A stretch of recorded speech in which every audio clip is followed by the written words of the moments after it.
Colorado revises LGBTQ plus inclusion for every grade, and today's lesson is erased.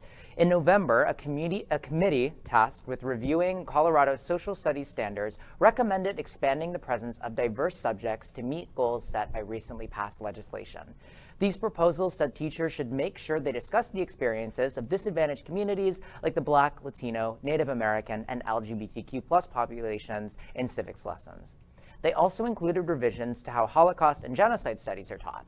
After complaints about woke portrayal of American history and the appropriateness of LGBTQ topics, the commission has removed the diversity guidance they had suggested. So they said first yes and then no. And it was interesting, I think a statistic that was in that article was that something like 11 participants actually created 45% of the data. So it was a really small sample. I'm not sure how those statistics are going to really pan out if they're not reliable. So how important though is this? I mean, is Colorado doing something that we see happening? Well, they're doing something that we see happening across the country, but how does this impact the way you attend and go to schools? Okay, so in my experience with education, I came out quite young. I knew who I was, and I was lucky enough. I was one of the select few queer people to have an accepting family that allowed me to exist proudly as who I was. And I'm naturally also a very vocal person. That's why I'm on the news right now talking to you.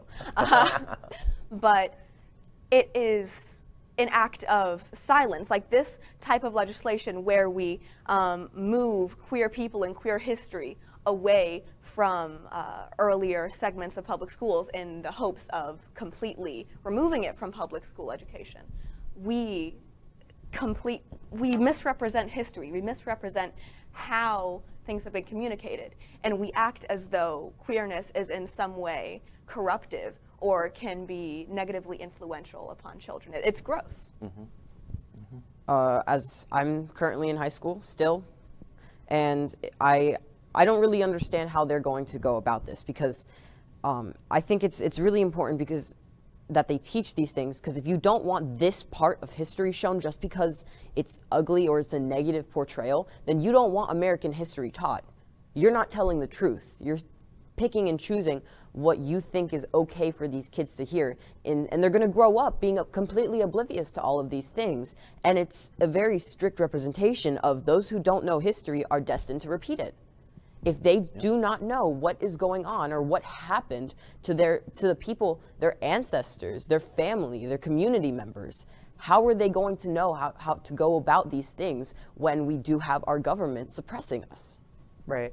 I think it's important to note that one of the proposals in the way in which they intended to limit this was age, right? It was to say we don't want to talk about this under, before fifth grade, or up to fourth grade, I should say.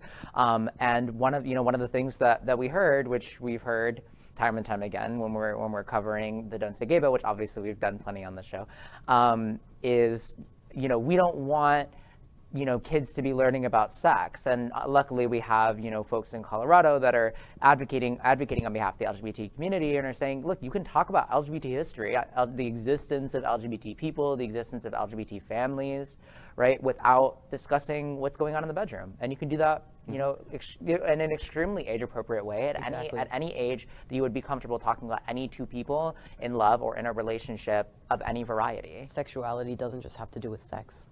I mean, really, it just comes from the cultural tendency to equate queer identity with, ooh, they're trying to screw our kids, or hypersexualizing everyone. Yeah, as a means of demeaning how beautiful it is to be queer, how wonderful and loving communities and relationships can be. It's a way of breaking up and propagandizing what we view in our cultural zeitgeist as the queer community. I think it. Well, so 2 points. I think it is historically rooted in our culture because we come from a Puritan base, right? We have that background that has taught us to be ashamed of our gender, of our sexuality. So we constantly want to see in each other's pants because we're not supposed to.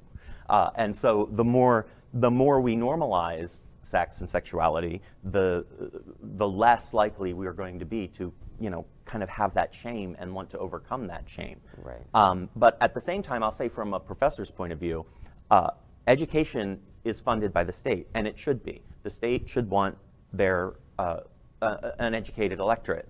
But once they funded it, they need to get away from it, because historians should decide how history is taught, not politicians. Exactly. Because they don't know it. No. How would they? No.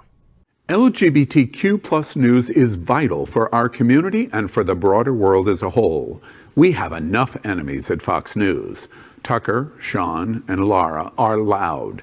We need passionate allies. Happening Out television network, Queer News Tonight, and It's Happening Out are literally out of the closet and into the headlines. Our community needs your support. Like this broadcast and subscribe now to ensure the growth